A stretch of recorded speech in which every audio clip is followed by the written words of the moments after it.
어머니, 연체 3개월째십니다. 이번 주 안에 입금 안 되시면 경매로 넘어갑니다. 은행원의 목소리가 차갑게 귓가를 파고들었다. 나는 떨리는 손으로 통장을 움켜쥐었다. 내 명의로 내가 모르는 대출이 1년 전부터 나가고 있었다. 25, 셋째 빨래방을 지키며 살아왔다. 새벽 5시마다 기계 돌아가는 웅웅거림에 귀를 여는 삶. 세탁기 문을 열 때마다 피어오르는 뜨거운 물김, 축축한 양말 냄새, 건조기 회전 속에 섞이는 내 한숨. 내 하루는 늘 같았다. 아침이면 동네 아주머니들이 빨래 맡기러 왔다. 사장님, 이거 급해요. 점심 무렵엔 혼자 사는 대학생이 빨래 찾으러 왔다. 아줌마, 이따 올게요. 저녁이면 퇴근길 직장인들이 들렀다. 내일 아침에 찾으러 올게요. 나는 그들의 옷을 받아들고 섬유유연제 냄새를 맡으며 세제 거품을 씻어내며 하루를 보냈다. 다른 사람의 때를 벗겨주는 일. 그게 내 생이었다. 남편이 쓰러진 뒤 딸 혜진과 아들 준서를 혼자 키웠다. 대학까지 보내느라 뼈가 시렸다. 겨울마다 보일러 고장나면 손님 없는 틈에 쪼그려 앉아 렌치질했다. 밤 11시에 문 닫고 나면 발이 부어서 신발이 안 들어갔다. 그래도 아이들 등록금 날이면 통장에서 돈을 빼며 생각했다. 조금만 더 버티면 된다.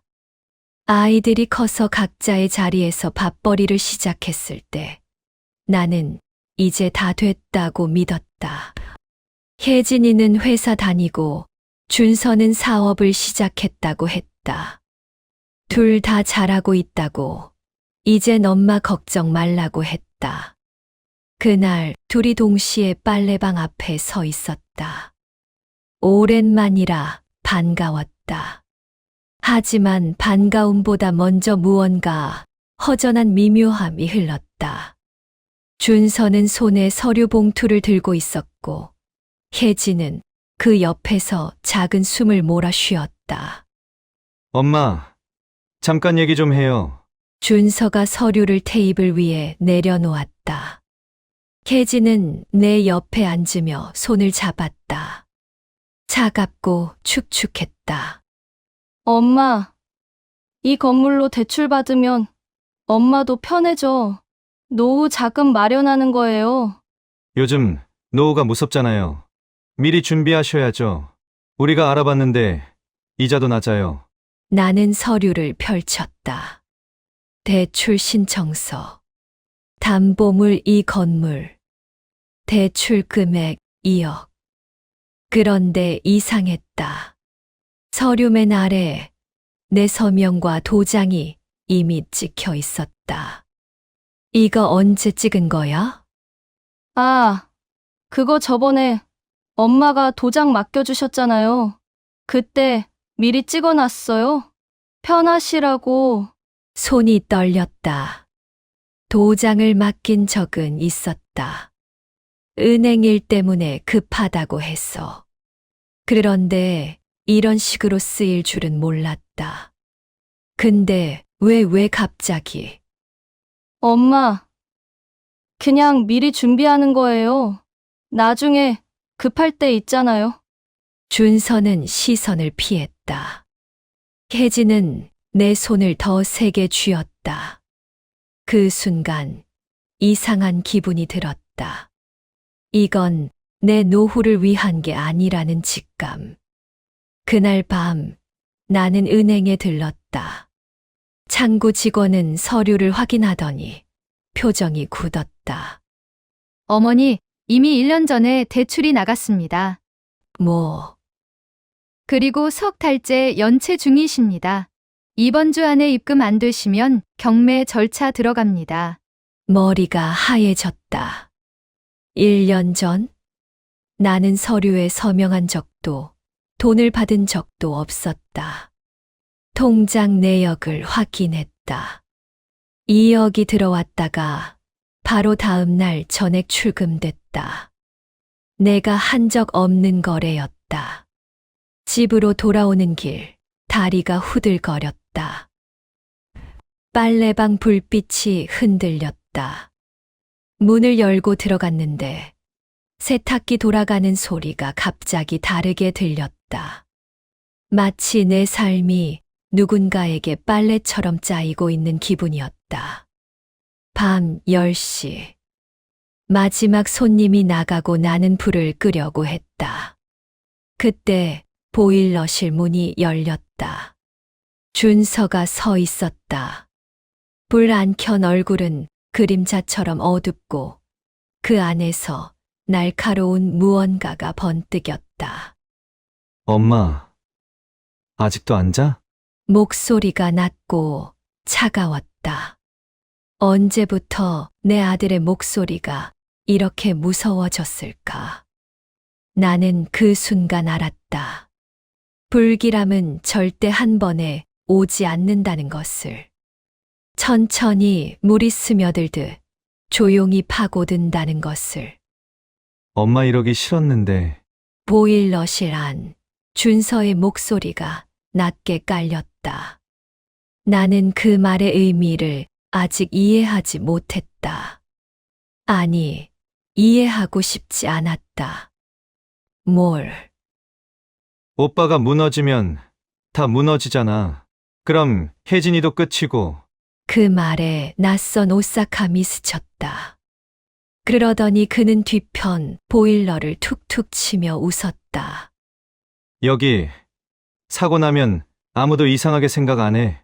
그 순간 기계에서 작은 불꽃이 튀었다. 준서는 나를 향해 한 발 가까이 다가왔다. 숨소리가 잦아들고 실내의 기온은 비정상적으로 빨라지며 이상한 뜨거움이 퍼졌다. 엄마도 편하잖아. 그냥 잠깐 눈 감으면 돼. 이 아이는 내가 낳은 아이가 맞나? 20몇 년 전 젖을 물리던 그 작은 입술. 학교 가기 싫다고 내 치맛자락을 붙잡던 그 작은 손. 그 아이가 지금 내 목숨을 끊으려 하고 있다. 문을 열고 도망치려 했지만 준서의 손이 팔목을 붙잡았다.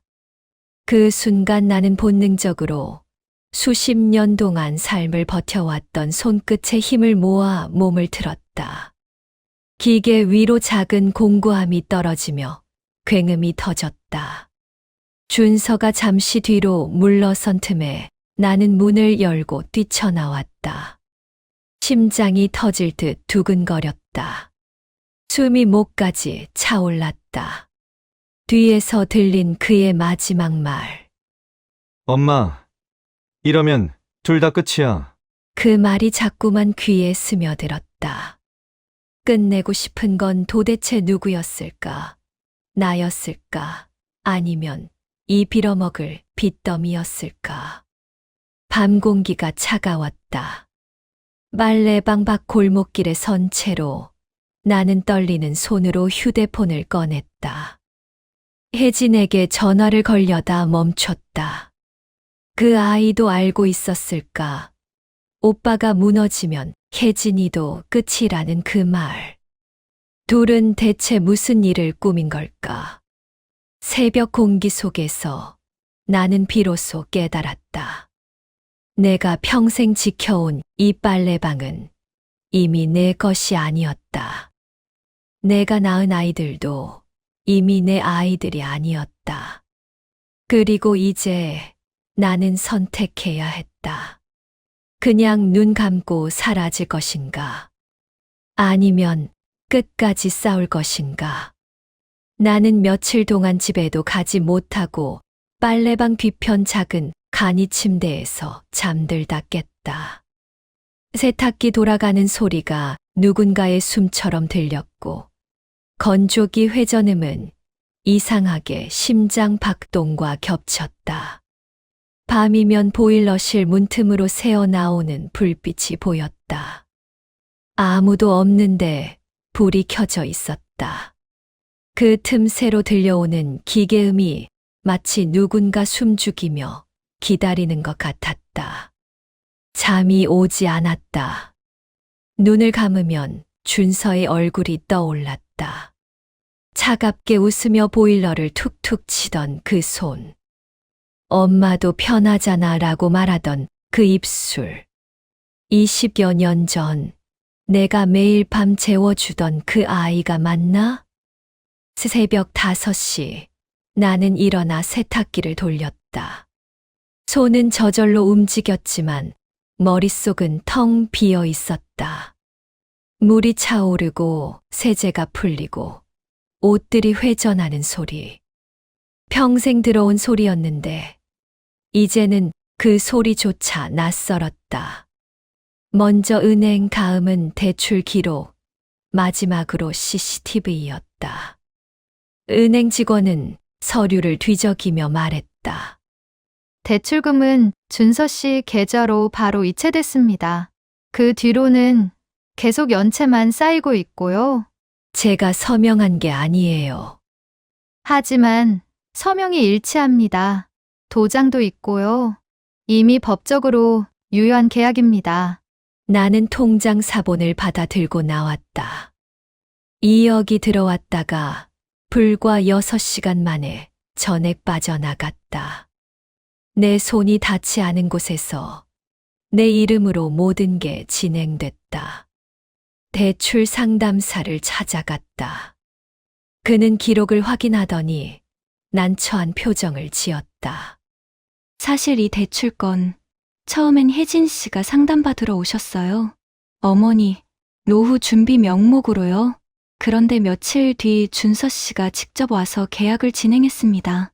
혜진이가 먼저. 네. 근데 본인은 보증만 서겠다고 했습니다. 실제 대출은 준서 씨가 전부 처리했고요. 가슴이 내려앉았다. 혜진이도 알고 있었다는 뜻이었다. 처음부터 둘이 함께 빨래방으로 돌아와 CCTV를 확인했다. 몇 달 전 영상까지 거슬러 올라갔다. 준서는 수개월 전부터 보일러실을 드나들었다. 밤늦은 시간 손님이 없는 틈을 탔어. 카메라가 닿지 않는 구석에서 무언가를 만지작거렸다. 그리고 딸 혜진. 그 아이는 보일러실 앞에서 누군가와 통화하며 울고 있었다. 영상 속 혜진은 고개를 숙인 채 몇 번이고 미안해, 미안해라고 중얼거렸다. 전화기를 귀에 대고 목을 놓아 울다가 잠시 멈췄다가 다시 고개를 저었다. 그리고 보일러실 문을 바라보다가 결국 돌아서 나갔다. 나는 그 장면을 몇 번이고 돌려봤다. 딸의 어깨가 떨리는 게 보였다. 발걸음이 무거운 게 보였다. 그 아이도 괴로워하고 있었다. 하지만 결국 그 아이는 나를 선택하지 않았다. 나는 혜진을 불러 세웠다. 밤근무 후 지친 발걸음으로 나온 딸의 얼굴엔 피곤 아닌 망설임이 묻어 있었다. 혜진아, 너 알고 있었지? 그 아이의 어깨가 움찔했다. 눈을 내리깐 채 한참을 서 있었다. 손가락으로 가방끈을 계속 만지작거렸다. 어렸을 때도 그랬다. 거짓말하거나 뭔가 숨길 때면 손을 가만두질 못했다. 엄마, 말해. 엄마한테 말하면 오빠가 더 큰 짓 할까봐 그래서 묵인했어. 내가 지켜야 했던 사람이 누구인지 헷갈렸어. 나는 그 말 앞에서 아무 말도 하지 못했다. 지켜야 할 사람. 그게 나는 아니었다는 뜻이었다. 딸은 한참을 울다 겨우 고개를 들었다. 눈이 벌겋게 부어 있었다. 엄마, 미안해. 근데 나도 너무 무서웠어. 오빠가 무슨 짓 할지 몰라서. 오빠 빚이 얼마나 큰지 알아? 나도 보증 섰어. 오빠 무너지면 나도 같이 망해. 그래서 엄마를 팔았어. 그런 게 아니라 그럼 뭐야? 혜진은 대답하지 못했다. 그저 고개만 떨궜다. 그 침묵이 나를 더 아프게 했다. 혜진아, 너 나 낳을 때 얼마나 아팠는지 알아? 26시간 진통했어. 내 아빠는 옆에 없었고 나 혼자 버텼어. 그래도 내 얼굴 보는 순간 다 잊었어. 이 아이 하나 잘 키우면 된다고 생각했어. 엄마, 근데 내가 지켜야 했던 사람이 오빠였어. 나는 혜진은 울음을 터뜨렸다. 하지만 나는 더 이상 그 아이를 안아주지 않았다. 안아주면 또 용서하게 될 것 같았다. 그리고 용서하면 나는 끝이었다. 그날 밤 나는 빨래방 안에 혼자 앉아 있었다. 세탁기는 멈춰 있었고 건조기도 조용했다. 처음으로 기계 소리 없는 빨래방을 경험했다. 고요했다. 너무 고요해서 내 숨소리가 크게 들렸다. 그리고 그때 나는 결심했다. 이제부터는 나를 지키기 위해 사는 것이다. 누구의 엄마로서가 아니라 한정옥으로서 평생 누군가의 때를 벗겨주며 살았다. 남의 옷을 빨고 남의 삶을 돌보고 남의 배를 채우며 내 삶은 뒤로 밀었다. 그렇게 쌓인 세월이 25해였다. 이제는 내 옷을 빨아야 했다. 내 삶을 돌봐야 했다. 내가 나를 채워야 했다. 손에 힘을 주었다. 떨림이 멈췄다. 눈물도 멈췄다. 한정옥, 오늘부터 너는 엄마가 아니다. 너는 그냥 한정옥이다. 나는 필적 감정을 의뢰했다. 감정사 사무실은 낡은 건물 3층에 있었다. 계단을 올라가는 동안 가슴이 두근거렸다. 서류 뭉치를 꺼내 책상 위에 올려놓았다. 대출 신청서, 등기부등본, 내가 평생 써온 장부 노트들. 이 서명 제가 쓴 게 아닙니다. 감정사는 돋보기를 쓰고 꼼꼼히 들여다봤다. 오랜 시간이 흘렀다. 그는 고개를 끄덕이며 말했다. 피랍이 다릅니다. 서명 습관도 다르고요. 이건 명백한 위조입니다. 그 말을 듣는 순간 숨이 턱 막혔다. 증거가 생겼다. 이제 법적으로 싸울 수 있는 무기가 생긴 것이다. 소유권 서류를 다시 받았다. 법무사 사무실에서 건네받은 등기부등본을 펼쳤다. 소유자 한정옥. 그 이름을 한참 들여다봤다. 이 건물은 아직 내 것이었다. 준서가 아무리 대출을 받아도 내가 동의하지 않으면 경매로 넘어갈 수 없었다. 어머니, 형사고소도 가능합니다. 사문서 위조죠.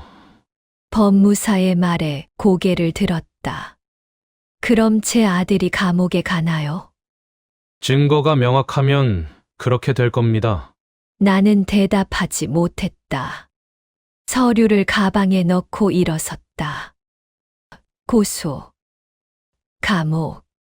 그 단어들이 가슴을 짓눌렀다. 아무리 날 죽이려 했어도 그 아이는 내가 낳은 아들이었다. 빨래방으로 돌아와 작은 책상에 앉았다. 볼펜을 쥐고 흔들리는 글자를 지켜보는 동안 내 삶의 검은 얼룩들이 하나씩 떠올랐다. 아이들 학원비, 병원비, 생활비를 위해 허리가 끊어져라 일했던 세월. 겨울이면 찬물에 손을 담가 빨래를 삶았다. 여름이면 건조기 열기에 쓰러질 것 같았다. 그래도 버텼다. 아이들 때문에. 그런데 그 시간을 누구도 기억하지 않았다.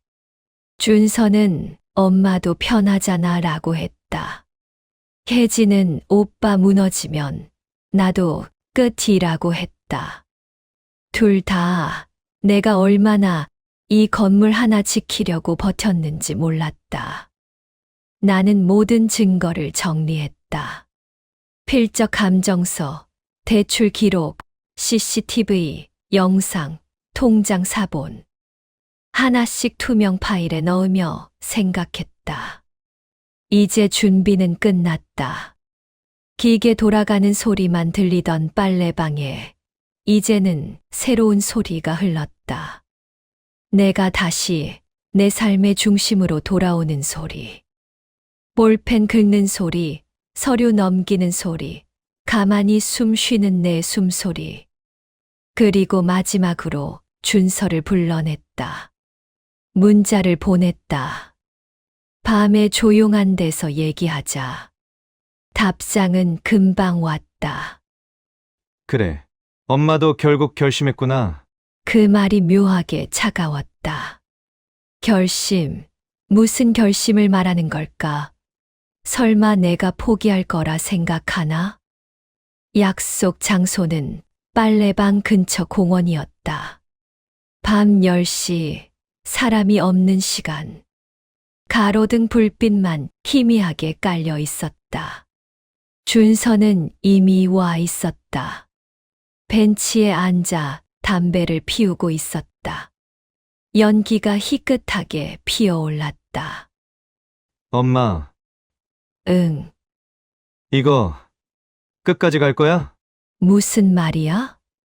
필적 감정받았다며 법무사도 만났고 등골이 서늘해졌다. 어떻게 알았지?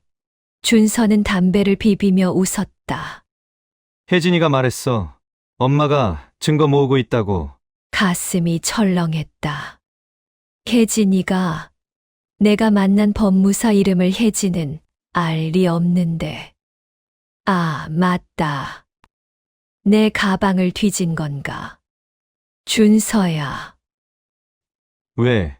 너 진짜 날 죽이려고 했어. 준서는 한참을 말이 없었다. 그러더니 고개를 돌렸다. 엄마가 없으면 보험금 나오잖아. 2억. 그거면 빚 다 갚고 새로 시작할 수 있어. 보험금. 엄마 명의로 가입돼 있잖아. 수익자는 나랑 혜진이. 머리가 하얘졌다. 보험금. 나는 그런 보험에 가입한 적이 없었다. 그럼 이것도 위조로? 내가 가입한 거야? 도장 있으면 되잖아. 그 순간 나는 깨달았다. 이 아이는 이미 오래전부터 날 정리할 생각이었다는 것을. 대출도, 보험도, 보일러실도 전부 계획이었다는 것을. 나는 그 자리에서 마지막 확인을 하고 싶었다. 준서야, 마지막으로 묻는다. 내가 선택할 사람은 누구야? 나야, 아니면 내 빚이야? 준서는 담배를 다시 꺼내 물었다. 엄마, 난 이미 선택했어. 오래전에. 그 말에 모든 게 끝났다. 둘 중 하나였다. 아들을 건질지, 나를 건질지. 그리고 그 선택은 이미 오래전에 끝났음을 깨달았다. 준서가 먼저 일어났다. 등을 돌리며 말했다. 엄마, 나 고소하면 혜진이도 같이 끝나. 그거 알지? 발소리가 멀어졌다. 나는 벤치에 혼자 남았다. 차가운 바람이 불었다. 나뭇가지가 흔들렸다. 그때 누군가 내 옆에 앉았다. 아줌마, 고개를 돌렸다. 낯익은 얼굴이었다. 빨래방 단골 손님. 혼자 사는 대학생. 이름은 민준이었나? 왜? 방금 그 사람이랑 얘기하는 거 다 들었어요. 내가 왜? 저 법학과 3학년이에요. 그리고 제 친구 아버지가 변호사예요. 민준은 조심스럽게 명함을 꺼냈다.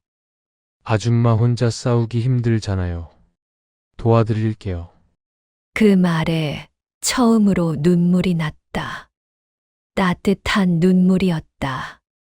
민준의 친구 아버지는 송 변호사라는 분이었다. 사무실에 처음 갔을 때 그는 내 서류들을 한 장 한 장 꼼꼼히 읽었다. 필적 감정서, 대출 기록, CCTV, 영상, 통화 내역, 그리고 마지막으로 보일러실 사진까지. 이건 명백한 살인 미수입니다. 그 말을 듣는 순간 다리에 힘이 풀렸다. 살인 미수.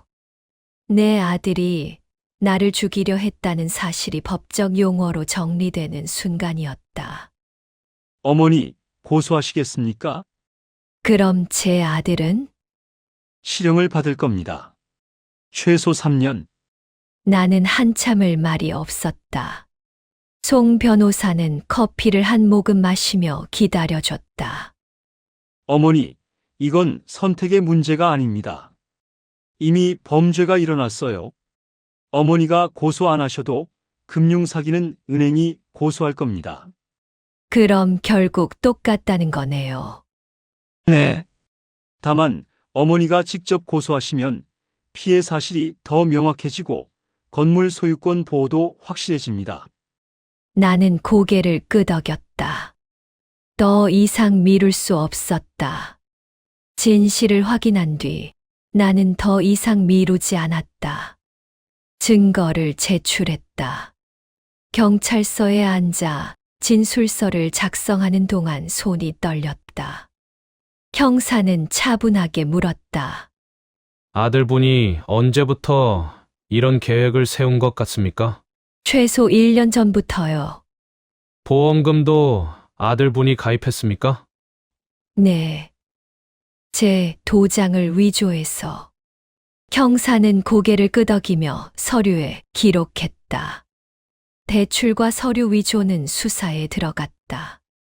보일러실 사고, 위장 정황도 함께였다. 며칠 뒤 준서가 경찰서로 소환됐다. 나는 조사실 박복도에 앉아 있었다. 유리문 너머로 준서의 뒷모습이 보였다. 형사 앞에 앉아 고개를 숙인 채 말하는 그 아이. 어깨가 떨리고 있었다. 준서는 처음엔 격하게 부정했다. 저 아니에요. 엄마가 착각하신 거예요. 제가 왜 엄마를? 하지만 CCTV와 통화 기록, 보일러 조작 흔적 앞에서 결국 무너졌다. 보일러 전문가가 감정한 결과 가스 밸브가 인위적으로 조작된 흔적이 명확했다. 준서의 지문도 검출됐다. 죄송합니다. 준서는 고개를 떨어뜨렸다. 형사는 차갑게 물었다. 왜 그랬습니까? 빚이 너무 많았어요. 사업 실패하고 대출도 막히고 보험금밖에 방법이 없었어요. 그래서 친모를 살해하려 했다. 죄송합니다. 나는 그 말을 듣고 조사실 밖으로 나왔다. 더 이상 들을 수 없었다. 복도 끝 의자에 주저앉았다. 가슴이 먹먹했다. 혜진은 참고인 조사 과정에서 모든 사실을 털어놓았다. 그 아이도 경찰서에 불려왔다. 나는 조사 끝난 혜진을 밖에서 기다렸다. 문이 열리고 혜진이 나왔다. 얼굴이 새하였다. 엄마, 혜진은 내 앞에 무릎을 꿇었다. 복도 한가운데서 사람들이 지나다니는 곳에서 엄마, 미안해. 정말 미안해. 일어나. 오빠가 엄마 보험금 타려고 한다는 거 알았어요. 근데 막지 못했어요. 왜? 엄마가 죽을까봐 무서웠어요. 근데 오빠도 무너질까봐. 그게 더 무서웠어요. 그 아이는 눈물을 흘리며 진술했다. 오빠가 처음 보험금 얘기를 꺼냈을 때 말렸다고 했다. 하지만 오빠는 방법이 없다고 했고, 혜진 자신도 오빠의 보증을 섰기 때문에 오빠가 무너지면 함께 망한다고 했다. 그래서 나는 엄마는 어차피 나이 드셨으니까 나이 들면 죽어도 괜찮아? 혜진은 울음을 터뜨렸다. 그 아이의 손을 나는 한참 들여다봤다. 가늘고 떨리고 차가웠다. 나는 그 아이의 손을 잡아주었다. 꽉 쥐지는 않았다. 그저 손을 올려놓았을 뿐이었다. 완전한 화해는 아니었다. 아마 평생 완전히 용서하지 못할지도 몰랐다. 하지만 삶은 잘라내기보다 정면 보기가 먼저였다. 이 아이가 왜 그랬는지, 얼마나 겁이 났는지 나는 이제 알았다. 혜진아, 내가 겁났던 거 안다. 근데 나도 무서웠어. 내가 날 버릴까 봐. 엄마, 이제 일어나. 무릎 아프겠다. 혜진은 천천히 일어났다. 눈물로 범벅이 된 얼굴을 닦으며 작게 고개를 숙였다. 준서는 처벌을 받았다. 사문서 위조, 사기, 살인 미수, 실형 4년이 선고됐다. 법정에서 판사가 판결문을 읽는 동안 준서는 고개를 들지 못했다. 나는 방청석에 앉아 그 장면을 지켜봤다. 가슴이 아팠지만 눈물은 나지 않았다. 이미 다 흘려버린 것 같았다. 나는 압류 직전이던 건물을 되찾았다. 대출은 전액 무효 처리됐고 명예도용에 대한 손해배상도 받았다. 은행에서 사과문을 보내왔다. 빨래방으로 돌아왔다. 오랜만에 문을 열고 들어가니 세탁기들이 조용히 서 있었다. 먼지가 쌓인 기계 위를 천으로 닦았다. 1번, 2번, 3번. 이제 새 계약을 준비하며 빨래방을 리모델링할 계획을 세웠다. 낡은 세탁기는 새 걸로 바꾸고 벽지도 밝은 색으로 바를 생각이었다. 민준이 도와주겠다고 했다. 스팀 냄새가 여전히 손끝에 묻지만 이젠 그 냄새가 나를 올가매지 않는다. 나는 비로소 깨달았다. 내 인생은 누군가의 죄책감이나 빚을 대신 갚기 위해 존재한 게 아니었다. 새벽 5시. 세탁기 돌아가는 소리가 다시 시작된다. 물이 차오르고 세제가 풀리고 기계가 돌아간다. 하지만 오늘은 다르다. 기계 소리는 여전히 우웅거리지만 그 위에 내 목소리가 섞인다. 이제 시작이다. 한정옥. 오늘부터 너는 내 인생을 산다. 오늘 이야기도 잘 들으셨나요? 잘 들으셨다면 댓글로 오늘의 기분을 남겨주세요. 매일 행운이 가득하길 바라며 안부 물으러 저도 댓글 달러 오겠습니다. 항상 행복하세요.